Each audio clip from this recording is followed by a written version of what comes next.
Kristus, pada pagi hari ini sebagai Gereja Kemahiran Indonesia, kita berada pada minggu kelima, minggu terakhir pada bulan misi. Jadi untuk itu mari kita mempersiapkan hati dan pikiran kita untuk mau satu kepada kebenaran firman Tuhan. Saya mengajak kita untuk berdoa. Pada saat pagi hari ini ya Tuhan, kami sungguh bersyukur kepadamu atas pertolonganmu bagi kehidupan kami sebagai jemaat Tuhan, di mana Tuhan sudah memberikan kemampuan bagi kami untuk melewati dalam bulan misi pada bulan Agustus ini. Biarlah dalam sepanjang bulan misi yang kami sudah lewati sungguh menyenangkan hati Tuhan, memberkati setiap umat Tuhan, bahkan ada banyak jiwa yang datang kepada Tuhan. Hari ini kami mau belajar kepada firman-Mu. Tuhan mengurapi seluruh jemaat Tuhan yang siap mendengar dari rumah, dan kiranya Tuhan akan memberkati hamba-Mu sebagai saluran penyampai firman Tuhan, memberkati hamba-Mu sehingga mampu menyampaikannya dengan kehendak-Mu. Kami serahkan pemberitaan firman Tuhan ini dalam nama Yesus. Amin. Jemaat Tuhan yang dikasihi oleh Tuhan kita Yesus Kristus, pada pagi hari ini sesuai dengan apa yang disampaikan oleh Gereja Kemahiran Indonesia Pusat kepada setiap wilayah, daerah, bahkan sampai kepada jemaat, maka pada minggu kelima ini kita akan belajar dari satu kebenaran firman Tuhan. Kita akan melihat di dalam Injil Matius pasal yang ke-25 ayat 31 hingga ayat yang ke-46. Injil Matius pasal 25 ayat 31 hingga ayat yang ke-46. Demikian firman Tuhan. Penghakiman terakhir, apabila Anak Manusia datang dalam kemuliaannya dan semua malaikat bersama-sama dengan dia, maka ia akan bersemayam di atas tahta kemuliaannya. Lalu semua bangsa akan dikumpulkan di hadapannya, dan ia akan memisahkan mereka seorang daripada seorang, sama seperti gembala memisahkan domba dari kambing. Dan ia akan menempatkan domba-domba di sebelah kanannya dan kambing-kambing di sebelah kirinya. Dan raja itu akan berkata kepada mereka yang di sebelah kanannya, "Mari, hai kamu yang diberkati oleh Bapa-Ku, terimalah kerajaan yang telah disediakan bagimu sejak dunia dijadikan. Sebab ketika aku lapar, kamu memberi aku makan. Ketika aku haus, kamu memberi aku minum. Ketika aku seorang asing, kamu memberi aku tumpangan. Ketika aku telanjang, kamu memberi aku pakaian. Ketika aku sakit, kamu melawat aku. Ketika aku di dalam penjara, kamu mengunjungi aku." Maka orang-orang benar itu akan menjawab dia, katanya, "Tuhan, bila manakah kami melihat engkau lapar dan kami memberi engkau makan, atau haus dan kami memberi engkau minum? Bila manakah kami melihat engkau sebagai seorang asing dan kami memberi engkau tumpangan, atau telanjang dan kami memberi engkau pakaian? Bila manakah kami melihat engkau sakit atau dalam penjara dan kami mengunjungi engkau?" Dan raja itu akan menjawab mereka, "Aku berkata kepadamu, sesungguhnya segala sesuatu yang kamu lakukan untuk salah seorang dari saudaraku yang paling hina ini, kamu telah melakukannya untuk aku."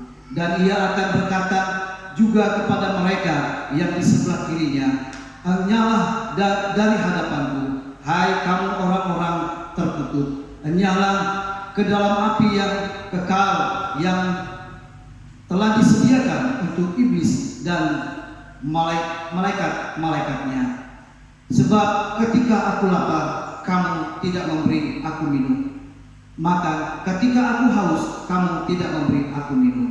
Ketika aku seorang asing, kamu tidak memberi aku tumpangan. Ketika aku telanjang, kamu tidak memberi aku pakaian. Ketika aku sakit dan dalam penjara, kamu tidak melawat aku." Lalu mereka pun akan menjawab dia, katanya, bila manakah kami melihat engkau lapar atau haus, atau sebagai seorang asing, atau telanjang, atau sakit, atau dalam penjara, dan kami tidak melayani engkau? Maka ia akan menjawab mereka, aku berkata kepadamu, sesungguhnya segala sesuatu tidak kamu lakukan untuk salah seorang dari yang paling hina ini, kamu tidak melakukannya juga untuk aku.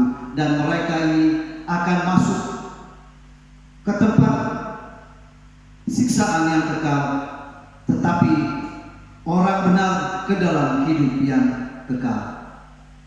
Demikian jauh pembacaan firman Tuhan yang menjadi nats bimbingan kita pada pagi hari ini. Jemaat Tuhan yang dikasihi oleh Tuhan kita Yesus Kristus, kita akan belajar dari suatu tema yang berbicara tentang melayani Sang Raja. Kalau kita menjelaskan tentang apa arti melayani Sang Raja, tentu ada banyak konsep atau cara berpikir setiap pribadi kita, bahkan jemaat Tuhan yang saat ini sedang beribadah di rumah. Jemaat Tuhan yang dikasihi oleh Tuhan kita Yesus Kristus, mengapa Gereja Kemahiran Indonesia melalui pusat, wilayah, daerah, bahkan sampai kepada kita jemaat yang ada di seluruh Indonesia ini untuk merenungkan tentang bagaimana cara kita atau cara pandang kita untuk melayani Sang Raja. Jemaat Tuhan yang dikasihi, sangat jelas di sana di dalam ayat 31 hingga ayat yang ke-33 bahwa apabila Anak Manusia datang dalam kemuliaannya dan semua malaikat bersama-sama dengan dia, maka ia akan bersemayam di atas tahta kemuliaannya, lalu semua bangsa akan dikumpulkan di hadapannya, dan ia akan memisahkan mereka seorang daripada seorang, sama seperti gembala memisahkan domba dari kambing, dan ia akan menempatkan domba-domba di sebelah kanannya dan kambing-kambing di sebelah kirinya. Ini merupakan suatu perkataan Yesus yang luar biasa yang disampaikannya kepada murid-muridnya pada saat itu, bahwa di dalam hal kita melayani Sang Raja ada perbedaan, ada hal-hal yang mungkin menjadi satu keistimewaan bagi setiap kita sebagai domba-dombanya, sebagai domba-domba yang taat kepada majikan atau kepada gembalanya. Maka apapun yang akan dilakukan oleh gembala atau seorang majikan kepada hamba atau kepada dombanya, maka ia akan taat dan melakukan sesuai dengan kehendaknya. Jemaat Tuhan yang dikasihi oleh Tuhan kita Yesus Kristus, walaupun kita berada di rumah masing-masing di dalam hal beribadah, oleh karena kondisi pandemi yang masih belum tuntas, yang belum selesai, dan biarlah melalui firman Tuhan ini juga akan memberkati kita. Mari kita melihat di dalam kehidupan kita, dalam hal kita melayani Sang Raja, apa yang harus kita lihat dalam diri kita. Bentuk apa saja yang akan dinilai dari pribadi kita tatkala kita melayani Sang Raja. Yang pertama, saya akan mengajak kita melihat di dalam ayat yang ke-34 bahwa saya simpulkan di sana bahwa melayani Sang Raja itu adalah yang dinilai kesetiaan kita dalam melayani. Kesetiaan kita dalam melayani. Jemaat Tuhan yang dikasihi oleh Tuhan kita Yesus Kristus, ternyata melayani Sang Raja itu bukanlah suatu cara pandang kita yang mungkin terlalu berat, yang mungkin selama ini kita berpikir pelayanan yang ada adalah suatu kewajiban seorang hamba Tuhan, adalah suatu tanggung jawab seorang BPJ. Tetapi di dalam hal kita melayani Sang Raja, status kita di hadapan Sang Raja itu adalah sama. Apapun porsi pelayanan kita, apapun tanggung jawab yang diberikan oleh gereja kepada kita, mari kita melakukannya dengan melihat bahwa kita melakukan itu adalah untuk Tuhan. Jemaat Tuhan yang dikasihi oleh Tuhan kita Yesus Kristus, di dalam memenangkan jiwa bagi Kristus, di dalam bulan misi ini, Allah menilai kita sejauh mana kesetiaan kita di dalam melayani Dia. Apakah kita sudah melayani Dia dengan sepenuh hati kita? Apakah kita melayani Dia dengan hanya karena tanggung jawab? Tetapi yang diinginkan oleh Allah adalah kita melayani Dia dengan sepenuh hati, dengan ketulusan hati kita. Jemaat Tuhan yang dikasihi, kesetiaan adalah bagian daripada apa yang diinginkan oleh sang raja untuk melayani dia. Kita melihat juga apa yang dinilai oleh seorang raja tatkala kita melayani dia yang kedua. Kita melihat di dalam ayat ke-37 dan ayat yang ke-39. Saya simpulkan di sana bahwa melayani sang raja itu yang dinilai adalah ketulusan kita di dalam melayani Tuhan. Dan kita tahu bahwa kesetiaan di dalam kita melayani Tuhan, kita juga akan dituntut untuk melihat sejauh mana penyerahan kita kepada Tuhan, bagaimana loyalitas kita kepada sang raja. Dengan pribadi seorang hamba, dengan pribadi seorang anak Tuhan, ada banyak orang yang tidak menyerahkan dirinya sepenuhnya ke dalam pelayanan Tuhan. Jemaat Tuhan yang dikasih, saya memberikan suatu contoh atau ilustrasi dalam pelayanan di jemaat. Ada suatu tugas yang sangat kecil, yaitu mungkin menjalankan kantong persembahan, atau mungkin kita juga melaksanakan tugas kita di rumah, mungkin sedang diperintah oleh seorang suami, oleh seorang istri, atau diperintah oleh anak-anak, atau diperintahkan oleh orang tua. Dalam hal ini, di dalam hati kita dituntut, apakah kita mau melakukannya dengan sepenuh hati kita, dengan memandang kepada tanggung jawab yang ada di dalam diri kita. Jemaat Tuhan yang dikasih, penyerahan hidup kita di dalam melayani sang raja adalah bagian daripada apa yang dinilai, yang dituntut oleh Tuhan di dalam diri kita. Jemaat Tuhan yang dikasih oleh Tuhan, jelas di sana mengatakan bahwa tatkala Tuhan memberikan penjelasan tentang tatkala aku lapar, haus dan lain sebagainya, di mana posisi kita? Apakah kita sedang berada pada posisi yang disebut sebagai domba? Apakah kita disebut sebagai posisi sebagai kambing? Tetapi kita yakin percaya bahwa apapun posisi kita, kondisi hidup kita, mari kita akan menyerahkan seluruh kehidupan kita dengan ketulusan hati kita. Seperti yang saya katakan tadi, adalah merupakan penentuan bahwa kita melakukannya dengan berserah dan memohon nikmat Tuhan. Jemaat Tuhan yang dikasih oleh Tuhan, melayani sang raja pada bulan misi, kita diingatkan apa yang kita sudah lakukan dalam kurang lebih 4 minggu yang lalu, dan ini adalah minggu kelima. Dan tentu Bapak Gembala sudah banyak menyampaikan beberapa hal tentang kita pada bulan misi ini. Mari kita sebagai anak Tuhan untuk melakukannya, bukan pada bulan misi ini saja, tetapi dalam sepanjang tahun yang ke depan ini. Mari kita melakukan tugas kita yang besar dengan kesetiaan kita kepada sang raja, dengan ketulusan hati kita melayani sang raja. Maka kita tahu kita adalah sebagai domba-domba yang taat. Jemaat Tuhan yang dikasih oleh Tuhan, melayani sang raja kita akan dinilai. Yang ketiga adalah, mari kita melihat di dalam ayat yang ke-44. Saya simpulkan di sana bahwa selain kita melayani dengan kesetiaan, selain kita juga dituntut di dalam ketulusan hati kita, dalam penyerahan hidup kita di dalam pelayanan, maka sang raja juga menilai kita, cara pandang kita di dalam melayani. Yang dimaksud dengan cara pandang di sini adalah di mana kita akan melihat besar kecil pelayanan kita. Tatkala di dalam gereja orang menempatkan posisi kita, mungkin pekerjaan itu sangat kecil, mungkin kita merasa gengsi, dan kita di tempat pemerintah atau di mana pekerjaan kita, mungkin pekerjaan kita lebih besar dari apa yang dipercayakan di gereja. Lalu kita katakan, oh saya tidak mampu dan saya tidak siap melaksanakannya. Jemaat Tuhan yang dikasih, cara pandang kita untuk melayani Tuhan itu adalah di mana kepercayaan itu diberikan oleh gereja, di mana kepercayaan itu diberikan Allah kepada kita untuk melakukannya.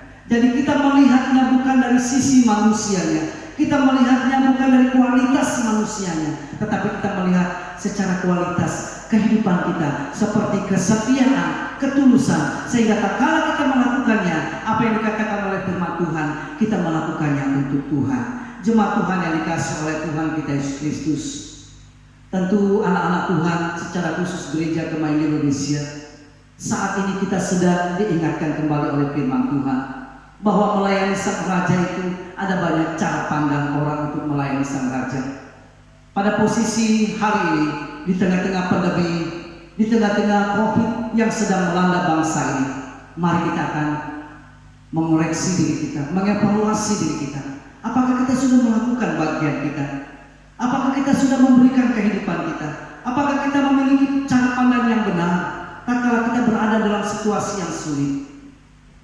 Jemaat Tuhan yang dikasih oleh Tuhan, Allah sebagai sang raja itu akan meminta kepada kita untuk melihat cara pandang yang benar untuk melayani dia. Bukan untuk melayani artinya untuk ketenaran kita bangga di hadapan manusia. Walaupun mungkin kita lemah dilihat oleh manusia, tetapi Tuhan akan memberikan suatu manfaat yang besar bagi diri kita, untuk orang lain, untuk kemuliaannya. Jemaat Tuhan yang dikasih oleh Tuhan, atas nama pribadi saya sebagai seorang hamba Tuhan mengucapkan selamat untuk kita telah merayakan, kita telah melewati pada bulan misi ini. Kiranya Tuhan akan memampukan kita sebagai warga gereja Gema Indonesia untuk dapat melakukan tanggung jawab yang besar, untuk dapat melaksanakan bagian kita di dalam kita memenangkan jiwa bagi Kristus. Di tengah-tengah pandemi ini sekali lagi saya mengingatkan kepada kita sebagai gereja Gema Indonesia, Jemaat Moria Sama, mari kita mengambil pelayanan kita bersama. Apakah kita sudah setia melakukan bagian kita kepada Tuhan? Apakah kita sudah setia melakukan ketulusan hati kita melayani Sang Raja? Apakah kita memiliki cara pandang yang benar tatkala kita melakukan tugas kita, baik di rumah, di gereja, maupun di mana Tuhan menempatkan kita dalam pelayanan? Jika kita sudah melakukannya dengan benar, maka kita sudah disebut layak melayani Sang Raja. Jemaat Tuhan, kita berdoa. Kami bersyukur hari ini kami boleh mendengar kebenaran firman-Mu. Kiranya firman Tuhan yang kami sudah dengar hari ini akan menjadi berkat atas setiap pribadi kami. Biarlah kami menjadi pelaku-pelaku firman-Mu, memberkati jemaat-Mu yang telah melaksanakan bagian untuk berada pada bulan misi ini. Baik kami sebagai pelayan Tuhan melalui doa, melalui apa yang Tuhan berikan dan percayakan kepada kami, Tuhan memberkati. Terima kasih Bapa, terima kasih kami mengucap syukur untuk kebenaran firman-Mu. Dalam Kristus Yesus kami sudah berdoa.